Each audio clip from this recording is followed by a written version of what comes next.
అన్నమయ్య జిల్లా రాజంపేట పట్టణంలో మేడా విజయశేఖర్ రెడ్డి తన తెలుగుదేశం పార్టీ కార్యాలయం వద్ద 75వ గణతంత్ర వేడుకలను ఘనంగా నిర్వహించారు. త్రివర్ణ పథకాన్ని ఆవిష్కరించి జాతీయ గీతాన్ని తనే స్వయంగా పాడారు. అనంతరం రేపు పీలేరు జరగబోయే రా కదలిరా చైతన్య సభకు పోస్టర్లను ఆవిష్కరించారు.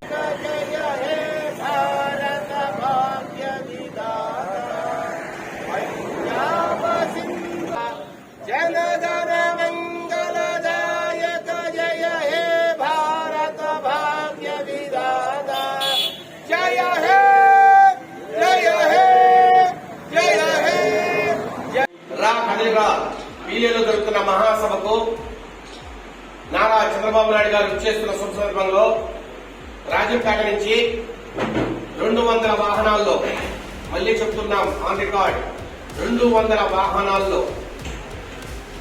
4 వీలర్స్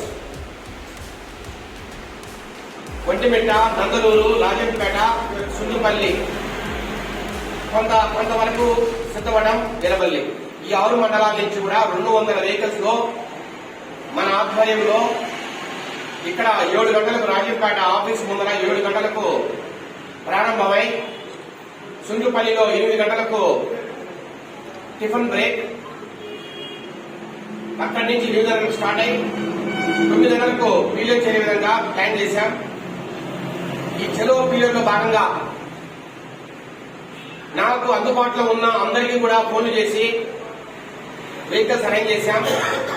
ఇంకా ఎవరైనా కార్యకర్తలు కానీ నాయకులు కానీ నా తరఫున వెహికల్స్ కావాలన్నా, ఏదైనా ఆర్థిక సాయం కావాలన్నా మీటింగ్కి వెళ్ళడానికి నేను సదా మీ సేవలో ఉంటానని ప్రతి ఒక్కరికి విన్నవిస్తూ, ప్రతి ఒక్కరూ కూడా చైతన్యవంతులై ఈ మహాసభకు విచ్చేసి నారా చంద్రబాబు నాయుడు గారి నాయకత్వాన్ని బలపరుస్తారని, ఈ పిచ్చి ప్రభుత్వాన్ని, ఈ పైశాచిక ప్రభుత్వాన్ని సాగనంపడానికి ప్రతి ఒక్కరూ ముందుకు వస్తారని అందరినీ మనస్ఫూర్తిగా మీ అందరికీ పాదాభివందనం చేస్తూ వేడుకుంటూ సెలవు తీసుకుంటున్నాం.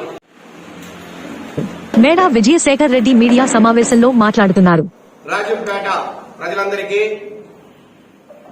తెలుగుదేశం పార్టీ నాయకులు, కార్యకర్తలు, అట్లాగే మా అందరి తరఫున 75వ గణతంత్ర శుభాకాంక్షలు.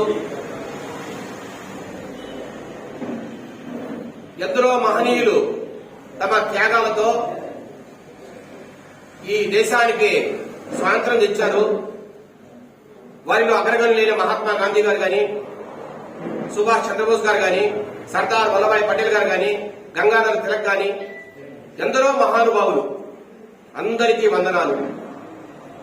వారందరి ప్రాణ త్యాగాల వల్లే, వారందరి జీవిత త్యాగాల వల్లే, కొన్ని వందల వేల లక్షల మంది త్యాగాల వల్లే మన రాష్ట్రంలో చూస్తే అల్లూరి సీతారామరాజు గారు 27 సంవత్సరాలకే ప్రాణత్యాగాన్ని చేసిన మహనీయుడు. అలాంటి మహోన్నతమైన వ్యక్తి, ధైర్యవంతుడు ఈ ఆంధ్ర రాష్ట్రంలో ఇక పుట్టాలని కూడా నాకు నమ్మకం లేదు. కోయ జాతిని తన వెంట తీసుకుని తెల్లదొరలను గడగడలాయించిన మహాధైర్యశాలి శ్రీ అల్లూరి సీతారామరాజు గారు. ఇలా ఎందరో మహనీయులు తమ జీవితాలను త్యాగం చేసి ఈ దేశానికి స్వాతంత్ర్యం తెచ్చి ఈ రోజు 75 సంవత్సరాలు పూర్తయిన సందర్భంగా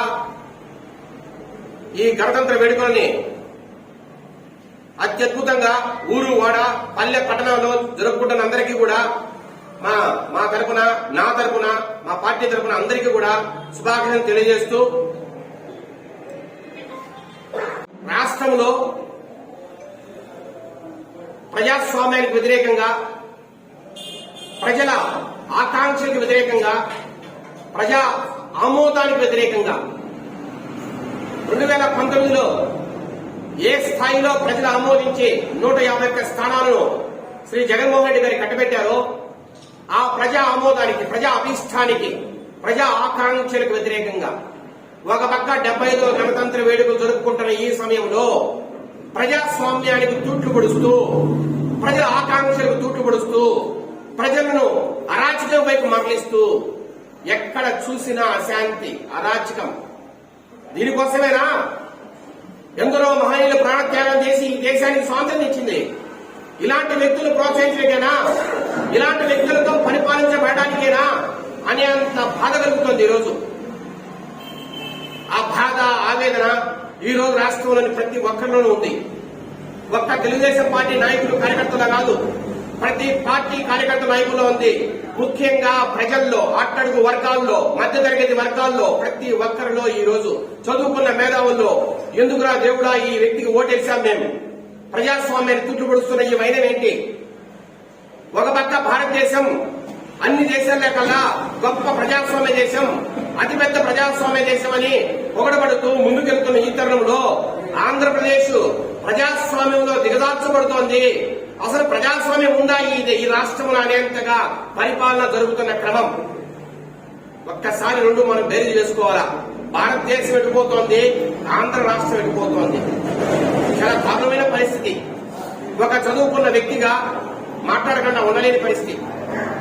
అసలు వైకాపా నాయకులే వాళ్ళకై వాళ్లే ప్రశ్నించుకోవాల్సిన పరిస్థితి. ఇలాంటి వ్యక్తి పరిపాలన మనకు అవసరమా?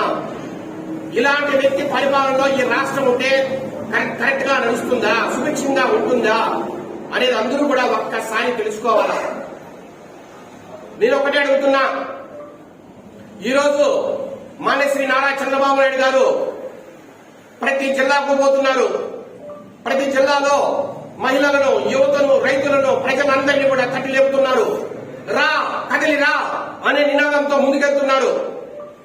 ఈ రోజు జగన్మోహన్ రెడ్డి అనే వ్యక్తి ఏ రకంగా ప్రజల్ని మోసం చేశాడో, ఏ రకంగా ప్రజలను అణగదొక్కాడో ఒక్కసారి మీరు ఆలోచించండి. నేనంటూ అధికారంలోకి వస్తే 2024లో నేను మళ్లీ ఓట్లు అడిగితే ఆ అడిగే నాటికి ఒక్క మద్యం షాప్ కూడా లేకుండా చేస్తా అని కథలు చెప్పిన వ్యక్తి జగన్మోహన్ రెడ్డి. అట్లాగే ఉద్యోగస్తులందరికీ కూడా సిపిఎస్ ను ఒక్క వారంలో రద్దు చేస్తానన్నా అన్న వ్యక్తి జగన్మోహన్ రెడ్డి. మరీ ముఖ్యంగా యువకులందరినీ రెచ్చగొట్టాడు. మొత్తం రాష్ట్రంలోని అన్ని వర్గాల ప్రజలు రెచ్చగొట్టాడు. నేనొస్తే నాకు 25 ఎంపీ స్థానాలు ఇస్తే నేను ఈ రాష్ట్రానికి బీజేపీ ప్రభుత్వం మెడలు వంచి ఈ రాష్ట్రానికి స్పెషల్ స్టేటస్ తెస్తాను అని కథలు చెప్పిన వ్యక్తి కూడా ఈ జగన్మోహన్ రెడ్డి. ఇట్లా రకరకాల సమస్యలు. ఈ రోజు మీరు ఒకసారి చూడండి, కరెంటు వర్గాలను దెబ్బ కొట్టారు. ఆర్టీసీ బస్సు ఛార్జీలు పెట్టారు. ప్రయాణాన్నే పెద్ద భారంగా తయారు చేశారు. రకరకాల 5 నుంచి 6,000 పెట్టి ఒక ట్రాక్ వేసుకునే పరిస్థితి. మొత్తం మైన్స్ మాఫియా, శాండ్ మాఫియా, రకరకాల మాఫియాలు. ఈ రోజు ల్యాండ్ మాఫియా కూడా ఈ రాష్ట్రంలో నడుస్తోందనే దానికి కూడా అస్తిత్వం లేదు. ప్రతిదీ మాఫియానే. ఈ రాష్ట్రాన్ని ఒక 4-5 సామంతరాలకు పంచిపెట్టాడు. ఈ రాయలసీమ ఒక నాయకుడికి ఇచ్చాడు. ఆయన మళ్ళా నేను ఎంపీకి వస్తాను, నాకు ఓట్లే, నేను మళ్ళా పరిగెడుతున్నాడు. ఈ రాయలసీమ కాదు, నేను కోస్తా జిల్లాలు కూడా నావే, నేనే అందరినీ కన్నీళ్లు పెడతాను కూడా గొప్ప చెప్పుకుంటున్నాడు.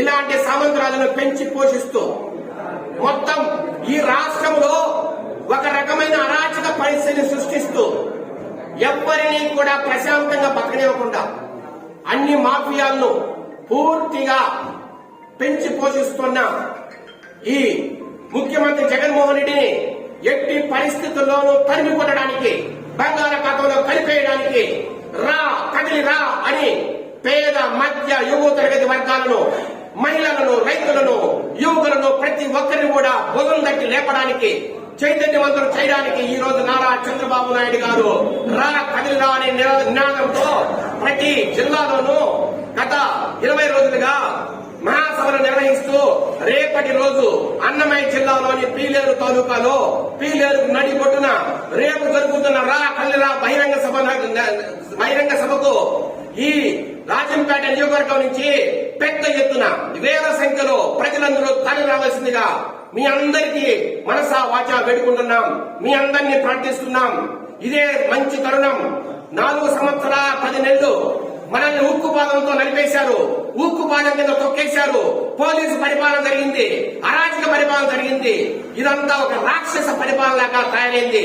ఇప్పుడు ఈ 2-3 నెలలే మనకు టైం ఉంది. ఈ 2-3 నెలల్లో మనం ఉద్యుక్తులై, మనం చైతన్యవంతులై, మనం ఈ భయాన్ని పక్కన పెట్టి ధైర్యంగా రా కదిరా నినాదంతో ప్రతి ఒక్కరూ కూడా రాజంపేట నియోజకవర్గం నుంచి పీరియడ్కు బయలుదేరాల్సిన సమయం కూడా ఆసన్నమైందని కూడా మీ అందరికీ సమయంగా మనం చేస్తున్నాం. ఈ మనవిని ప్రతి ఒక్కరు కూడా ఆలకించి ఈ రోజు జరుగుతున్న అరాచకాలు గట్టుకట్ట వేయడానికి, ఈ రాష్ట్రాన్ని మళ్ళా అభివృద్ధి పదంలో నిలపడానికి ప్రతి ఒక్కరు ఉద్యుక్తులై రేపు పొద్దున 6 గంటలకే రాజంపేట ఒక జనసంద్రమై పీరియడ్కు కదలాలని ప్రతి ఒక్కరూ కూడా ఈ పిలుపుకు స్పందించాలని మీ అందరికీ సౌన్యంగా మనం చేస్తూ సెలవు తీసుకుంటున్నా. మీ మేడం జయశేఖర్ రెడ్డి, రాజంపేట.